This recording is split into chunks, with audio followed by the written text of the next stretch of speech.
Today, I learned a Virginia man discovered he had unintentionally left his phone recording before undergoing a colonoscopy. And while he was under anesthesia, it captured audio of medical staff mocking him. In 2015, a jury awarded him $500,000 for defamation, medical malpractice, and punitive damages. Yeah, the title makes it seem like they called him fat or something. They touched his genitals without valid medical reason, molestation, really, and said they wanted to punch him in the face. Also indicated in his patient notes that he had hemorrhoids when he didn't, after talking about how he didn't have them, but they were going to write him up as having them. I guess that's where the defamation came in. But also, why do that? Like, do they have a hemorrhoid quota they have to hit? You can bill for removing hemorrhoids without being questioned much. It's an internal procedure without visible scars, sutures, and no biopsy. You can say you did it even if you didn't do anything. It's insurance fraud. Usually, GI doctors become GI doctors for the money. It's a great paying specialty, but nobody normal actually likes poop. The cash is from the scopes. The common saying is, you see brown, I see green. Yes, there are exceptions like the guys who focus on the liver and make way less money, but usually that's not the case. This isn't all doctors. Low-paying specialties usually do it for the love of whatever field they're in. Endocrine, allergy, rheumatology, infectious disease, etc. These guys willingly went through more training than they had to for less money. For reference, GI docs easily make 3 times or even more what a pediatrician, lowest paid, makes. There's a huge income difference amongst doctors.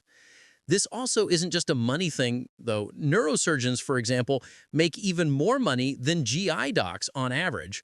But those guys love everything about neurosurgery. Like, they spend their spare time thinking about neurosurgery. Source, my time as a resident. It should be standard to have, at bare minimum, audio recordings of everything done in an operation where the patient is not in cognitive state. We make cops wear body cams, but let doctors do and say whatever while we're unconscious for hours. Then they lie on report. I know a guy that works with spinal surgeons, and he was forced to quit because he tried reporting doctors that made mistakes that ruined people's lives and would just lie on reports about it. We should absolutely be allowed to request video and audio for our procedures. Doctor, this man may have cancer. I have the cure. Touch his nuts and punch him in the face. It's the only way. Okay, house. It's shocking how many cases of medical staff touching people inappropriately and unnecessarily I've heard about. I remember a guy wrote a book about his recovery from locked-in syndrome, and he mentioned how he had a nurse that would routinely squeeze his genitals, presumably because he couldn't say anything or fight back. Also, making up findings to bill more is scummy behavior. Like, how hard is it to be a decent person? Obviously, a few bad apples, but it sucks to see people going into careers that require compassion in vulnerable situations and then just barreling through without a care in the world.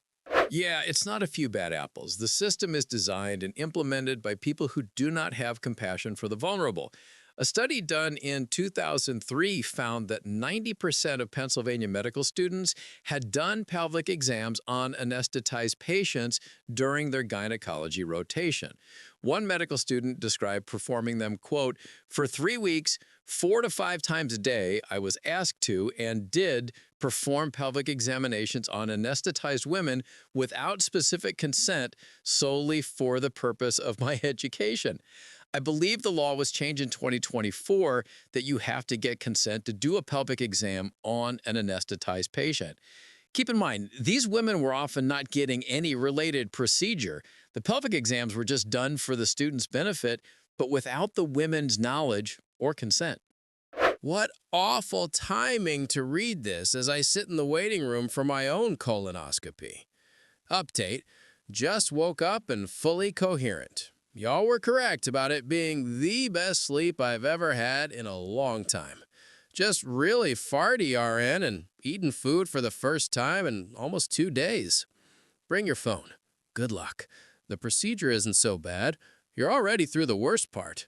Unless they do to you what they did to that guy. Just rest easy, knowing you are taking proactive steps for good health.